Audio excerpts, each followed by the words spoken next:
darling. Oh, my poor, precious son. No, what's left of him? 各位好，这里是A级妖怪。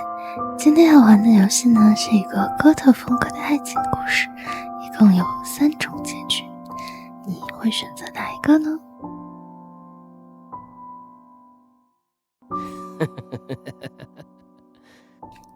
？Every night, I find myself alone in the studio, curtain-drawn-tight, my neat row of pens, palette, and brushes in the same place on the drawer by the easel.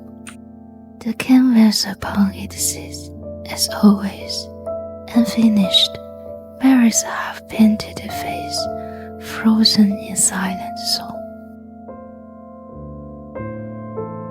It's laid out, as it always is when I awaken here. Mary is nowhere to be found. She must still be at the theater, even when the curtain falls and the stage lies dim. Tonight is forever young to its star so perennial. I would always wait outside her dressing room, roses in hand. Scores of other bright-eyed admirers spinning through the hall thought she alone was mine.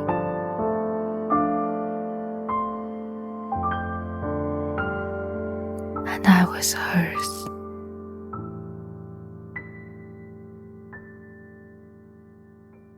It's cold, bitterly cold tonight.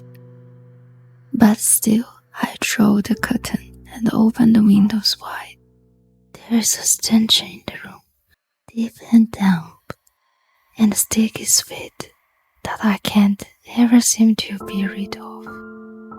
Besides that, the fumes from the linseed oil makes my head spin. Like every night, I measure out my pens, arrange the small dabs of color on my palette, from lightest to darkest.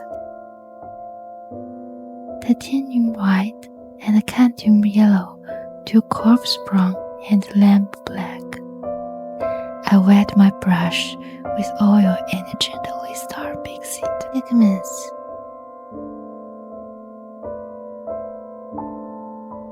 It feels just a little bit like magic, watching them swirl and mix, forming new colors from old. I paint her hair. I blend a dark, deep red on my palette as I envision her hair in my mind's eye. But really ever bound her locks in fashionable play or ringlet, not even on our wedding day. I remember how her glossy black waves almost shimmered beneath her veil. The color on my palette is as dull as mud. I sigh and blend it into the background instead. I apply my paint with a generous dab of oil, but it seems I didn't have to. Canvas is still wet from the last night and the night before. I must have painted and repainted the same background countless times. To say it's difficult to paint by lamplight. My muse, the hair inside, is an understatement, of course. But lately, these nightly hours at the only time I found myself able to lift my brush. I stop every few strokes. Spirits, it hurts. I had joked that the pain that forced me away from the tailor's shop meant I could finally return to my paintings at the very least. I was never any good at humor.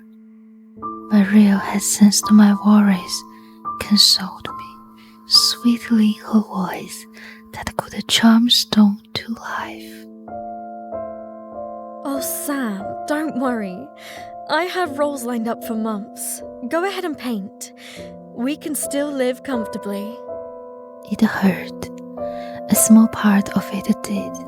Beyond the physical, beyond the ailments. To seek her permission, to be unable to care for my darling the way I had when we were young, brimming with talent but crushingly unknown. Well, she had been. I was, and still am, nothing. But perhaps, finally, it would now be my turn to bring my vision to the world. If only it didn't hurt so damned much. Time passed, and I still don't manage more than a few strokes, a small patch of dark over an already wet canvas. Or perhaps time hasn't passed at all. The broken clock on the wall would suggest as much. Perhaps the seconds have lain still, the world outside and changing, and I, the only thing that moves. Have I moved? It's repeating the same brush strokes like a clockwork dull movement. A shiver and a sigh. Perhaps sleep would be a better endeavor. Perhaps the next night will meet more success. I stand, setting aside my pens and palette, and slowly move to shut the windows. I stop. There, out in the front garden, barely lit by a street lamp, stands a figure that can only be Maria. She bids goodbye to another figure, tall and broad-shouldered, and then she laughs, a beautiful laugh, a heartfelt laugh, and embraces him before he makes his reluctant exit on a carriage, stopped by the gate. For a moment, I don't know what to think. A friend, a co-star, perhaps that amiable Turner she mentioned every now and then. I didn't see his face, but my real social circle had always eclipsed my own. It must be, but why should he come to our home? Why would she laugh that way?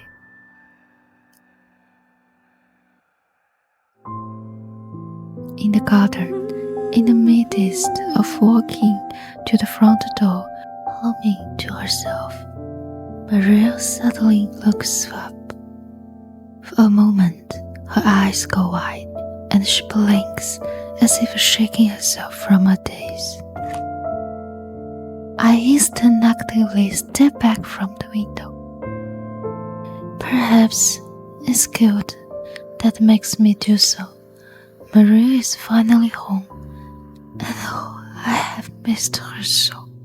How could the first thing I think upon seeing my darling be the worst thoughts my mind could control? For the first time in many, many nights, I feel just well enough to leave the studio. I will prepare Maria a pot of her favorite chamomile tea. I will listen as she tells me of the nights, the theater, the thousand small anecdotes she never runs out of. And maybe ask her again to sit for a portrait for me.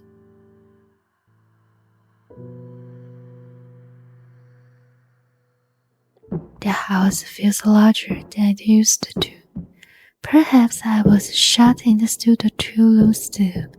How could I so quickly become a stranger to my own home? The memories are fuzzy. The years blur together like a wash of oil colors. My mother and I carry out the spare luggage, stepping inside for the first time. My stepfather, laughing, his elbow on the breakfast table, chattering over something he'd read in the paper. Then silent hallway and empty rooms. And then myself, welcoming my new bride to those solitary house, hanging out our newly taken portrait above the mantel. Walls are bare now. I feel the walls in the dark, leaving sticky trails of paint behind, tracing the place where I used to hang.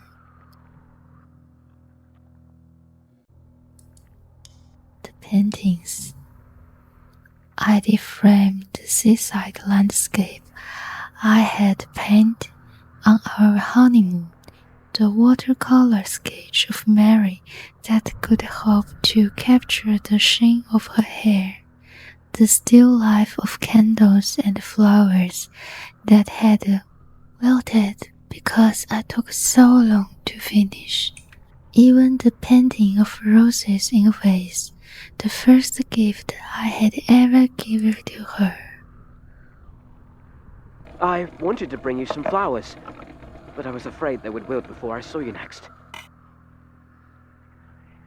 You painted them. Oh, they're beautiful, Sam. The naked walls stare blankly at me, confused, but with some nowhere else to go, and continue through the house. As I walk, I pass the furniture my stepfather left me, the shelves and the tables that always seemed so large and grand as a boy, now missing a mantel in thick white linen.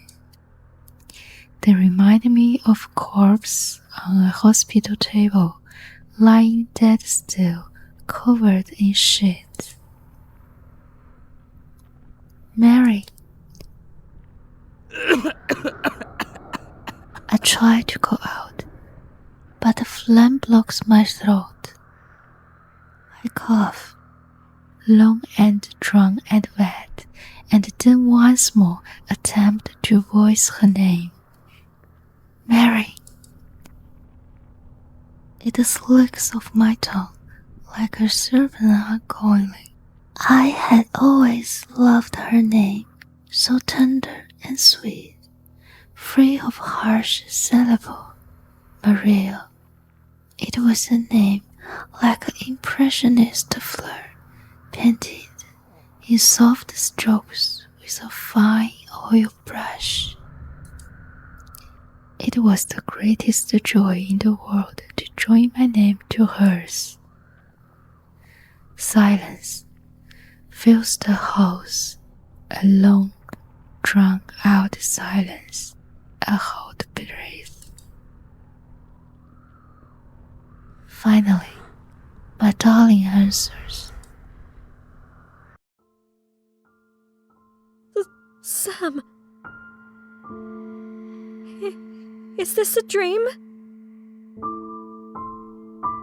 I cough again and add a long, wet drill dripping from my lips. Is it a good dream, darling? I don't know. It feels like a nightmare. An awful, wretched nightmare. I lean towards the sound of her voice, so musical, so lovely, even at the brink of tears. Don't cry, darling. I want to say, but think syrupy liquid fills my throat. No matter what troubles you, I'm here.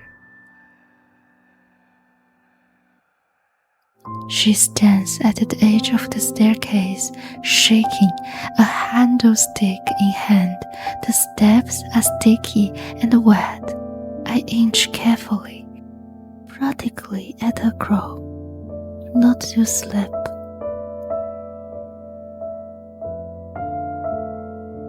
My darling lifts the candle as I approach. In the dark of the house, its flickering flame almost blinds me.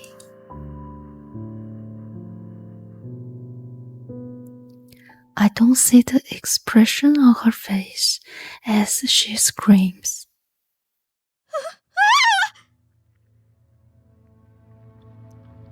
Marie? Where are you, my darling? Every word feels like a dagger puncturing my throat. I limp down each hall, leaving a trail of steps that feel damp and heavy, slick and wet. I tried the door to our bedroom, no, my restroom. I had started sleeping in the spare one when my coughing face would wake her in the night. It was cold, so cold. Alone, but my darling needed her rest. The knob is slick and hard to twist, my hand slipping on the brush. Finally, I managed to push the door open. Though it's completely dark when I peer inside, I know it's empty. No warmth, no flash, no sound of sweet breath within. I continue down the hall. I trudge, my steps heavy and wet, trying not to slip over the thick, Marie, surface. what's wrong, darling? Please come out. I don't understand.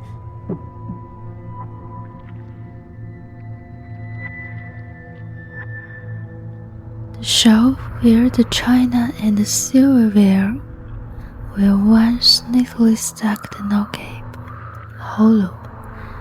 The walnut table is covered in a thick white sheet. The matching set of chairs removed. I rest against the blanket table. My hand leaves a ruddy smear against the sheet. It must be mopane, though it's hard to make out in the dark. I needed spectacles for quite some time, but Maria had never liked the bookish type.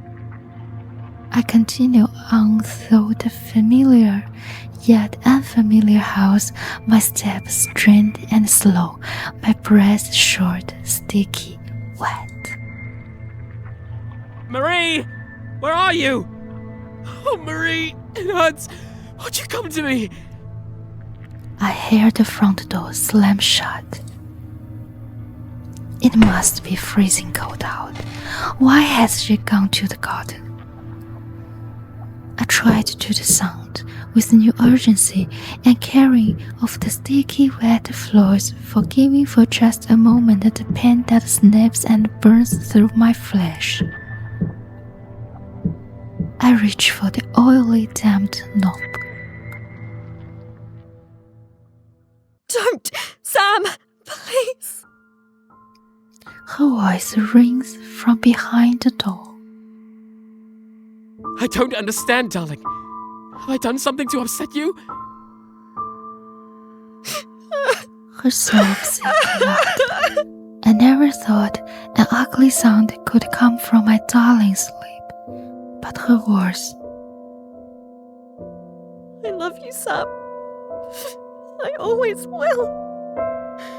But I can't bear to see you like this.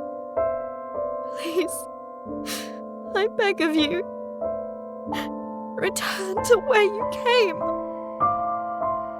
You can't be here. I've I've moved on now. What? Return where? Dearest, you aren't making any sense. Moved on? I'm your husband, Marie. What on earth is there to move on from? Please remember, Sam. You were ill. You were ill for a long, long time. And you never recovered. I know I'm unwell, Marie. But you said we would still... Are you leaving me? Because I can't care for you anymore? Is that it? You left me. You're dead, Sam. You've been dead for more than a year. If this is a joke, darling, it's a cruel one. Do you want me dead? Is that it? Am I better off dead to you? My darling does nothing but sob behind the door. How quickly I regret, my lord. Oh, if only I could see her face, look into her eyes, reassure her and see that she loves me still. I twist the knob with sleek, oily hands. No! Don't come out! Please! On the other end, with a sharp gasp, my darling grasped the knob closed, pushing the weight of her small frame against the weathered wood. Don't come out!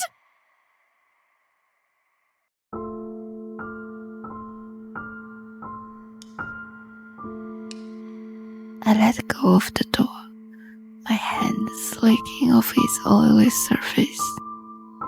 Forgive me, Marie. I can see that you don't want to speak to me right now. But whenever you do, whatever this is about, I'll be waiting in the studio. I leave the door. I leave my darling alone, sobbing in the garden. It's dark, so very dark. But dawn will soon paint that dim black sky. I retrace my sleek, wet footsteps through the hall, up the stairs, one trudging damn step at a time. Spirits, it hurts. It burns. I feel no breath in my lungs. My chest could be a hollow cavity, slippery and wet, spilling with hot, silky fluid. It hurts. Oh, it hurts. I stagger into a tall, shade-covered object, the lines leading off with the grasp of my clumsy, slick fingers. It's Mary's floor-length mirror. No. Oh, no. No, no, no, no, no, no, no, no, no, no!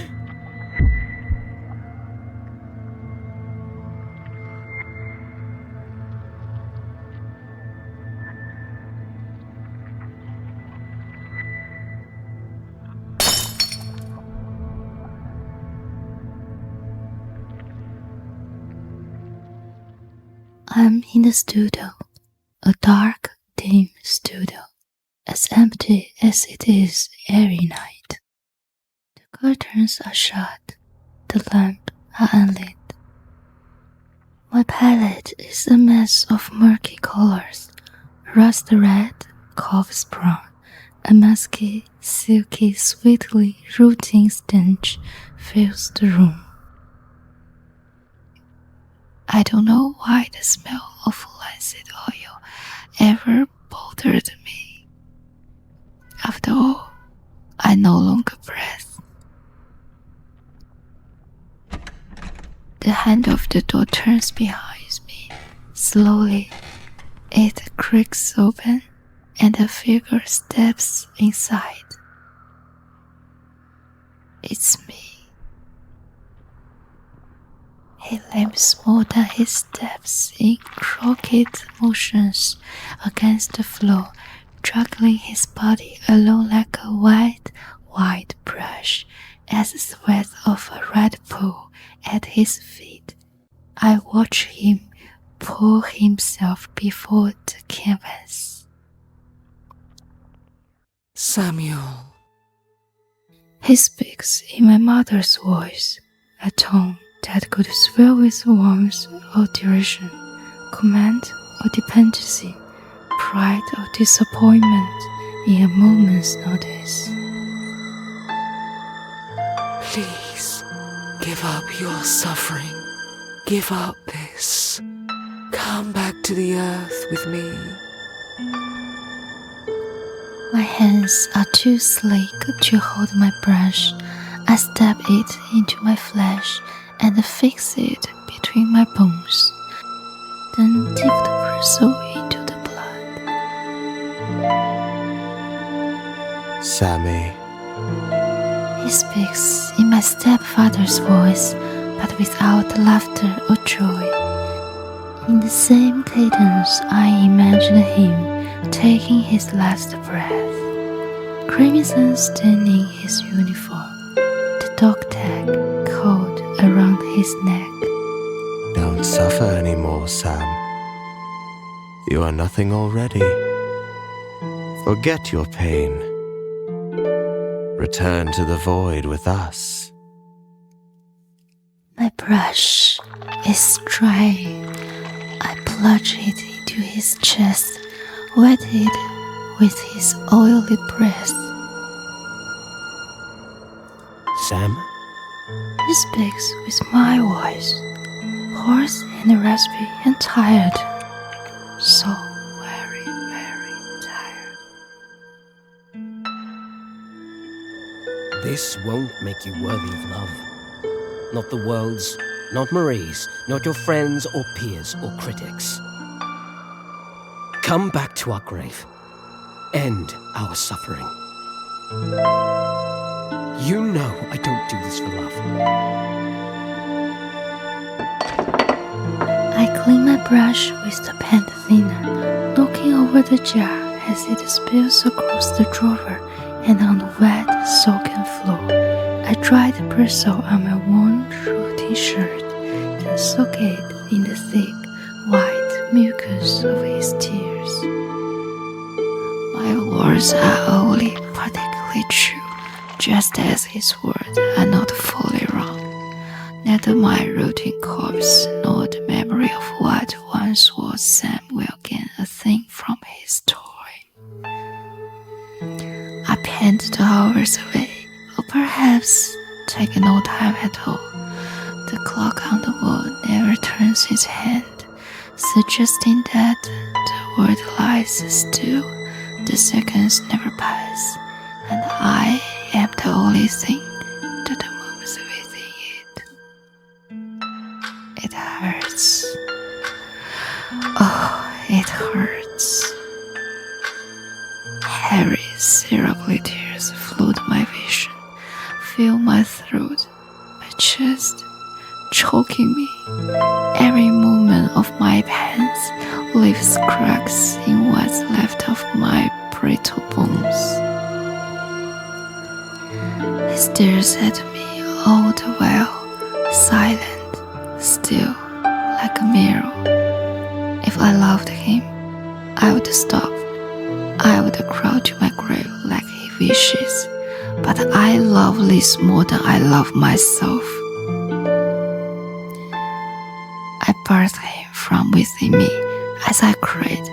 So too am I born. And he and I are beautiful.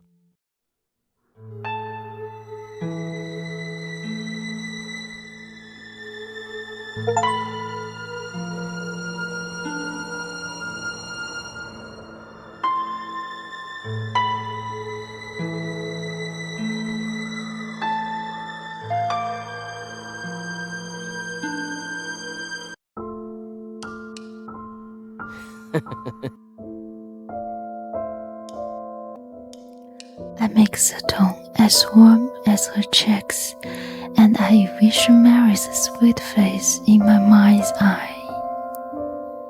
Her lips like roses, the graceful turn of her nose, those eyes that glittering like stars under the candlelight.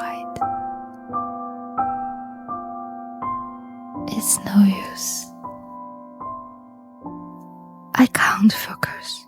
Her features are as blurred in my mind as the mess of oil and pigment smeared across my canvas. I sigh and scrap it off with a palette knife and make a deep blend of black and white for the background instead. I apply my paint with a generous dab of oil, but it seems I didn't have to. The canvas is still wet from the last night and the night before. The walls are laid bare. The pictures that hung on the pale wallpaper are gone. Blurry grey photographs of my parents, myself as a boy, and Maria. So many pictures of Maria, each displayed in a filigree frame. Even our wedding photograph, the two of us dressed in fine clothes, I had shown myself, smelling like fools, even while our picture was taken. For how could we wear solemn face on such a joyous day?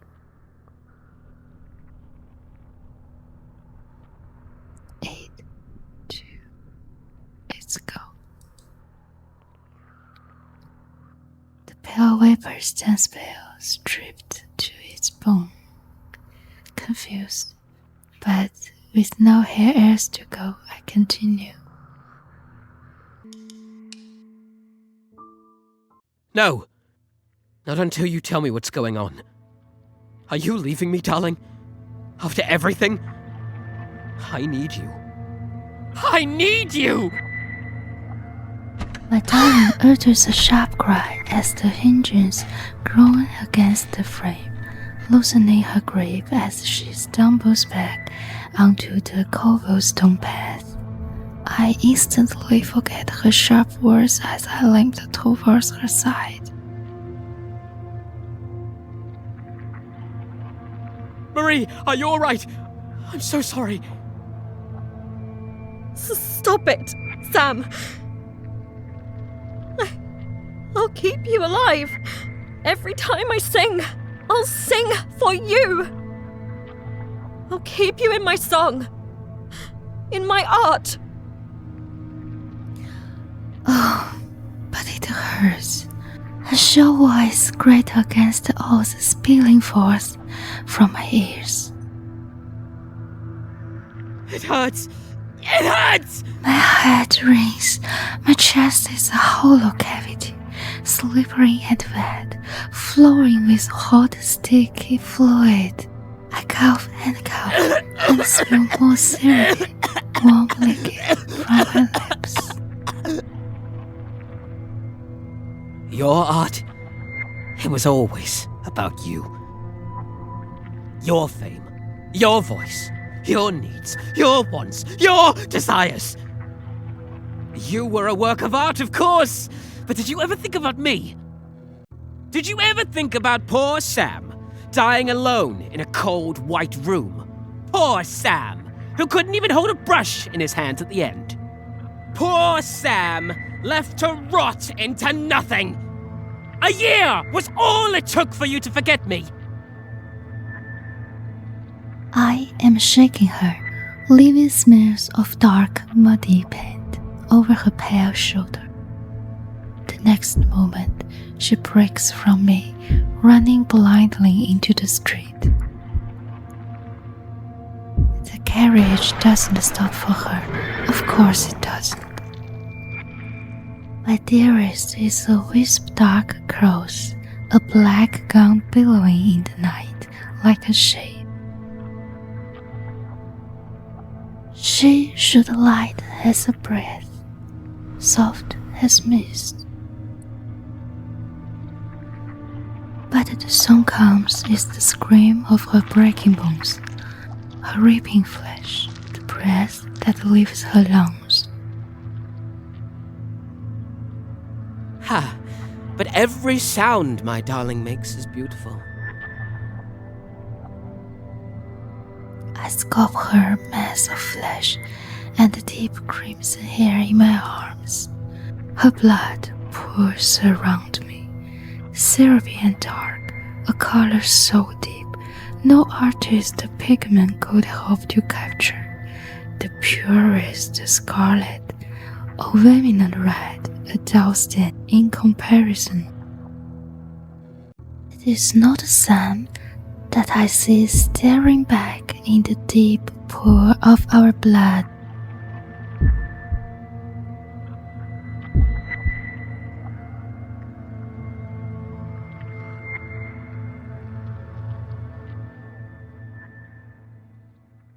My darling is a lovely creature, even broken.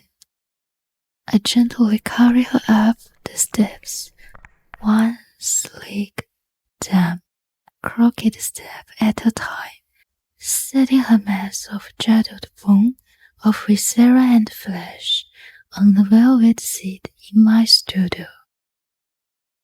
The fabric soaks into deep, so very deep. It's dark, as it is every night. I leave the lamps unlit, the windows shut up. How strange that the strange flights of you bothers me. After all, I no longer breathe.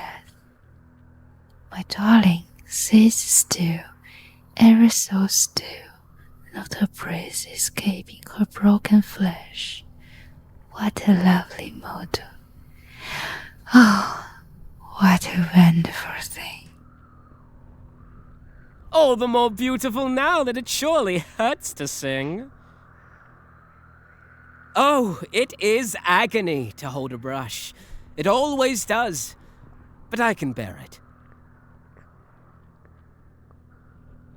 After all, who can truly create without pain?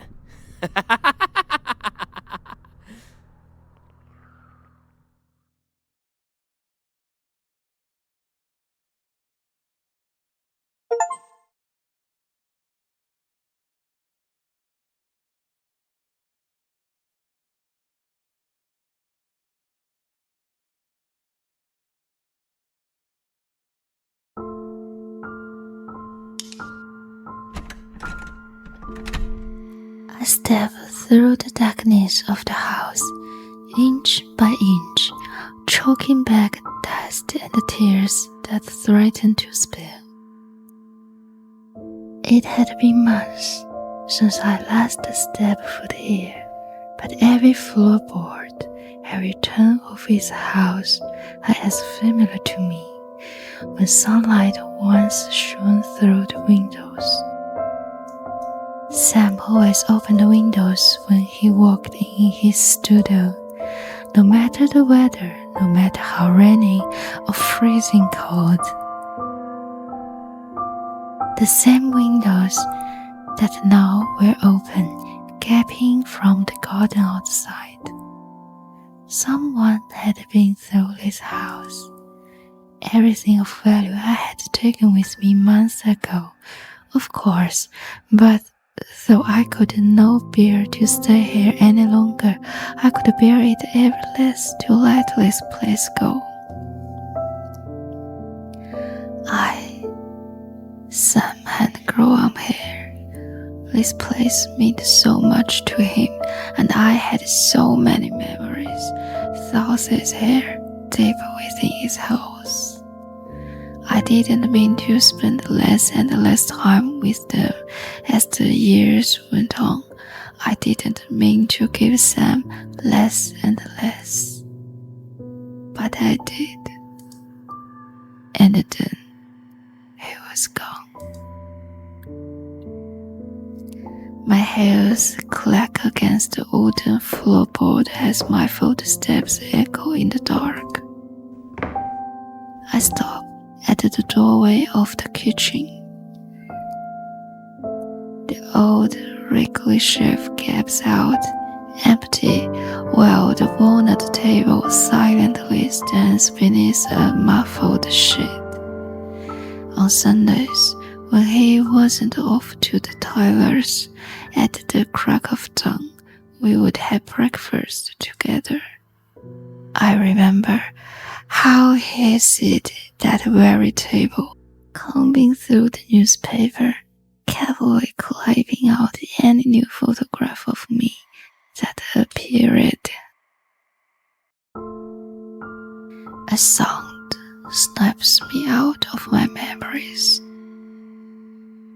Muffled footsteps, not mine. A voice calling my name. My heart stops in my chest. I swear I can hear it.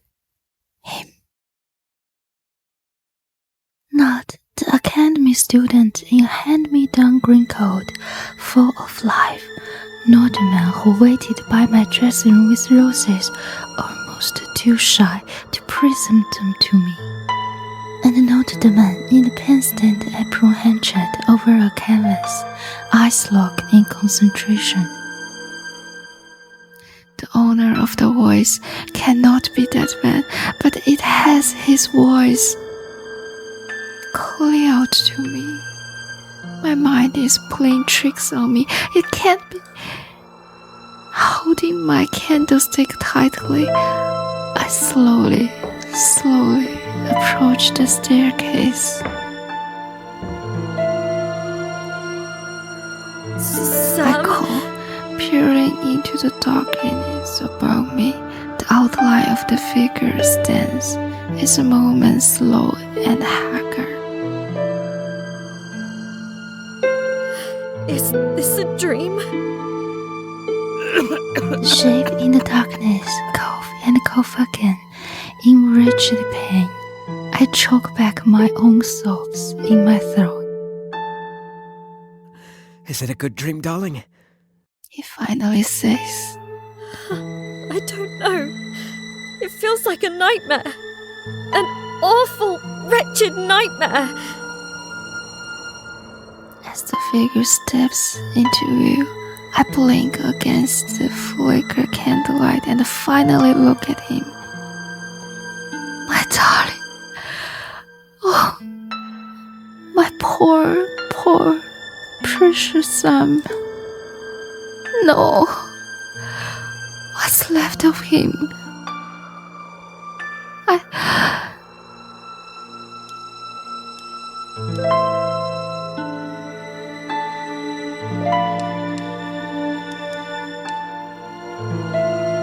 I love you, Sam. I say through my tears, climbing the staircase, one shaking step at a time.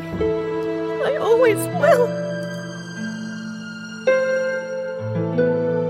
My arms meet rotten fabric and broke flesh. My lips meet bones and blood. Take me with you. I try to speak, but again. Don't cry, darling. No matter what troubles you, I am here.